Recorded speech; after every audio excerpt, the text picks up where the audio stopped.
আমার আগে ওয়াজ করেছেন মাওলানা আব্দুল্লাহ সাবির সাহেব, তিনি এক অঙ্গনের মানুষ, আমি আর এক অঙ্গনের মানুষ। উনি একটা ধারণ করে, আমি একটা ধারণ করি, কিন্তু আজকে আমরা এক স্টেজে এসেছি।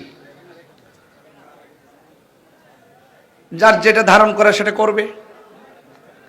আমার কোনো বিষয় যদি অস্পষ্ট থাকে আমাকে তিনি বুঝাবেন, ওনার কোনো বিষয় যদি অস্পষ্ট থাকে আমি বুঝাবো।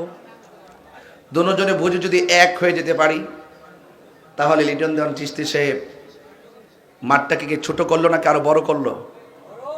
বড় করলো না? এটাকে বলে উদারতা, পরিবেশ করে দেওয়া। বুঝতে পেরেছেন?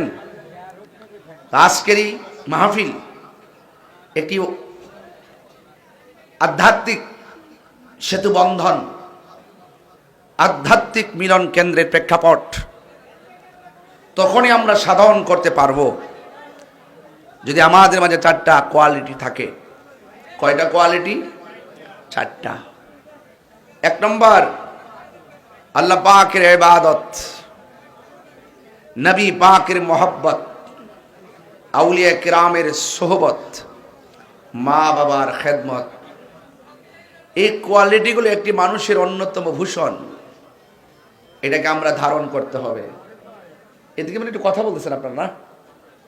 একটু কথা হচ্ছে, এই দিকটা তো ঠিক আছে, এই সাইডটাতে একটু কথা হচ্ছে, মনে হয় এটা বলা যাবে না। এদিকে ঠিক আছে, মাশাআল্লাহ। ক্যামেরা হলে আপনার নিজের একটু সেফ হন, তাই চলবে। জায়গা আছে তো? ক্যামেরাও লাগবে,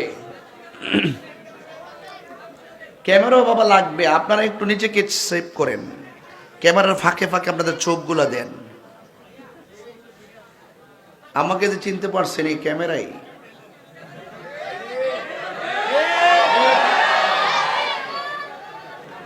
London, America, Singapore, France, Italy, ওখানে বসে বসে আজকের এই লিটন দেওয়ান চিশতি ভাইয়ের মাহফিল কে কে আসতেছে, কে কি ওয়াজ করতেছে, মোবাইল অনলাইনের মাধ্যমে তারা ফলো করছে। আগামীকাল অত্যন্ত সুন্দর করে তারা কাটছাট করে, খুব সুন্দর করে তারা এই ওয়াজটা পাবলিশ করবে। ভালো কিছু মানুষগুলো, এলাকার মানুষগুলো বিদেশ বসে থেকে এই ওয়াজটা শুনবে। কৃপণতা করবেন না। আপনি তো ফিজিক্যালি শুনতেছেন, যারা বিদেশে আছে তারা কিন্তু ভার্চুয়ালি। এই জন্য তাদেরকে সুযোগ করে দেন। Media very useful for country. আমাদের দেশের জন্য এই মিডিয়াটা খুব উপকার, তবে মিডিয়াটা যেন হয় লিল্লাহি ওয়ালির রাসূল, আল্লাহ এবং রসুলের সন্তুষ্টির জন্যে। কথা বলেন ঠিক কিনা? এখন কি বলবেন মিডিয়া সরাই দেওয়ার জন্য? এখানে বলবেন, বলেন আধা ঘন্টা বলেন,